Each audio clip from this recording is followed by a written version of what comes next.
Okay, so by now you have already downloaded as well as install IntelliJ IDE. So let's go ahead and start it. I'm going to go to my applications, and this is basically depending on where you have placed the IntelliJ IDE or the application. I always like to put everything inside applications, and you can see over here we have an IntelliJ IDE. So let's go ahead and launch it, and it's going to show the splash screen. You can see that it's the 2018 version, and you will come up to this particular screen. This is basically where you will select that you want to create a new project.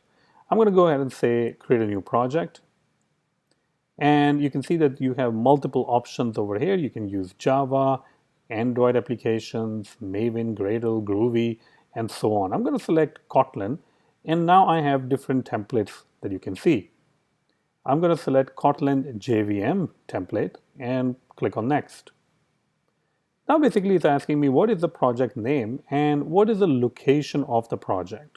So I'm going to go ahead and say my project name is Hello Kotlin. Obviously you can choose any name that you like. Make sure that Java 9.0.4 or whatever the latest version of Java framework you have installed is selected. If you don't have that, then go ahead and download it first. Also make sure that the Kotlin Java runtime is selected. Let's go ahead and say finish. And you're going to see that it's going to start creating the project. There we go. And this part on the left is your project explorer. This is where you will eventually see the code. And that's pretty much all you have to worry about at this point. So let me go ahead and expand Kotlin. And you can see that they have different files. We don't really care about those particular files. We're just going to add a new file. So let's go ahead and add a new file by right-clicking on the source folder and then saying that we are adding a Kotlin file. What do you want to call your Kotlin file? Well, you can call it anything you want. We are just going to say over here, let's say hello Kotlin, and just add the file.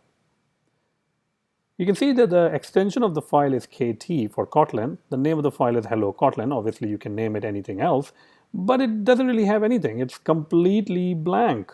So we need to add some code to get it to work, right? Okay, so we'll begin with writing our main function. So I'm going to declare a function. Don't worry about if you don't understand what I'm doing right now. We're just creating kind of like a starting point for the app. It's going to pass in arguments, and then that will be of array of string. Once again, we will cover all the things. Just right now, you need to understand that when I run this particular file, which is hello Kotlin, all the code that I type over here inside the main function gets executed. So let's go ahead and use the print command to print something on the screen. So I'm going to say hello Kotlin. Now in order to run this application, you can see on the left-hand side there is a play button. I can simply click that and I can say run Kotlin. So let's go ahead and run Kotlin. And when the program is finished compiling and building, you should see the result print, which is basically hello Kotlin right over here on the output window or on the console. And that's pretty much it. Congratulations for writing your first Kotlin application.